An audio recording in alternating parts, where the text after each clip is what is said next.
በአዲስ አበባ ከተማ የሚገኙ የንግድ ተቋማት የአገልግሎት ሰዓት ከመጋቢት 10 ጀምሮ እስከ ምሽት 3 ሰዓት ተኩል እንዲቆይ በቅርቡ በአዲስ አበባ ከተማ አስተዳደር ካቢኔ ደንብና መመሪያ መውጣቱ ይታወሳል።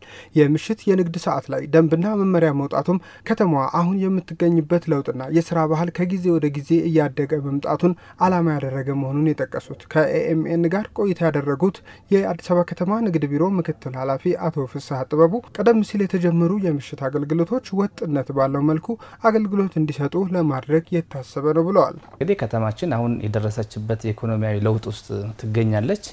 ይሄ ብቻ ሳይሆን ደግሞ ከተማው እየሰራ ባለው ስራ የስራ ባህልም እየተሻሻለ ይገኛል። ከዚሁ ጋር ተያይዞ የተለመዱ ናቸው በምሽት የሚሰጡ የንግድ ስራዎች እየተለመዱ እየተስፋፉ የመጡበት ሁኔታ አለ።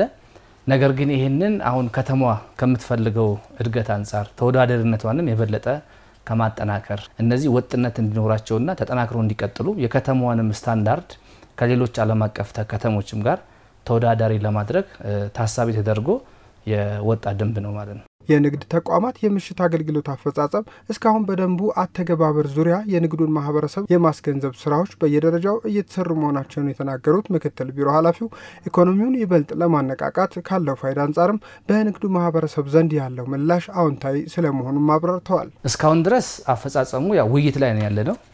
ከተማ አስተዳደሩ ይህንን በሐሳብ ደረጃ አዘጋጅቶ ወደ ደንብ እስከሚቀይርበት ጊዜ ድረስ ከተለያዩ ባለድርሻ አካላት ጋር ስንወያይ ቆይተናል። ባለፈው ሳምንታትም ክቡር ምክትል ከንቲባ በሚመሯቸው መድረኮች ከ10 ሺህ በላይ የንግድ ማህበረሰብ ተወካዮች እና ትላልቅ ድርጅቶች በተለይም በዋና አዋጁ ደንቡ በሚመለከታቸው በዋና ጎዳና ላይ የሚገኙ ነጋዴዎችን አዋይተናል። እንግዲህ እስካሁን ባለው ሁኔታ ትምህርት ላይ ነው ያለነው፣ የማስተማር የማስተዋወቅ ነው።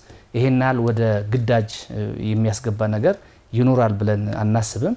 ነገር ግን በአንዳንድ ምክንያቶች እንግዲህ ደንቡን የሚተላለፉ አካላት ካሉ የቅጣት እርምጃዎች ደግሞ በደንቡ ላይ ተቀምጧል። የከተማዋን መዘመን ተከትሎ ወደ ንግዱ ዘርፍ የሚቀላቀለው መጠን እየጨመረ መምጣቱንና የምሽት አገልግሎት ጊዜን በማሻሻል እንደ ሀገር የስራ ባህላችንን በመቀየር ብልጽግናን ለማረጋገጥ ያለመ ነው ያሉት ኃላፊው ተግባራዊነቱን ከምንም በላይ የንግዱን ማህበረሰብ ተጠቃሚ የሚያደርግ እንደሆነም ተናግረዋል።